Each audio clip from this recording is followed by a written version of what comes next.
Пандемијата, затворањето на границите, ограничувачките мерки за слободно движење на луѓето на глобално ниво од една страна и недовербата во банкарскиот систем од друга страна придонесоа македонците парите да ги инвестираат во недвижен имот, купувајќи станови во Охрид. Иако цените на становите се изгор скапи и се движат од 750 евра по метар квадратен на периферијата од градот, 1700 евра во централното градско подрачје, достигнувајќи фантастични 2800 евра по метар квадратен за стан во комплексот Горица, слободни станови на продажба во Охрид буквално нема. За илустрација, однапред се купени станови од зградите кои допрва треба да се градат на 12 локации. Зголемената побарувачка, намалената понуда го направи своето. Дефицитот на станови е неверојатен и тоа одои во прилог на инвеститорите, велат од агенциите за недвижности. Охрид велат се соочува со прекумерна урбанизација.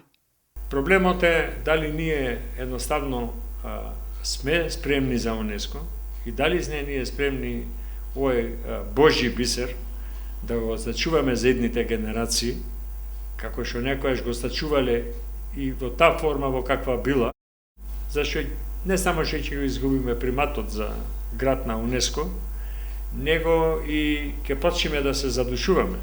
За задоволување на лични интереси на поединци инвеститори кои со години шуруваат со мокни фигури во држава, ние не можеме да го затвориме градот. Треба да се гради, но тоа треба да биде според препораките на УНЕСКО, посебно во заштитеното подрачје, додаваат доброупатените.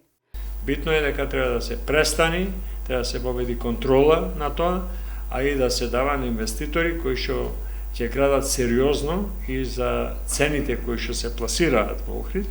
Значи, треба да биде квалитетна градба. Време е инвеститорите да се спуштат на земја и да го намалат профитот. Нивната лакомост скапо ќе го чини градот на УНЕСКО, кој во моментов има најскапи станови, вели нашиот соговорник, кој очекува цените на становите уште повеќе да растат.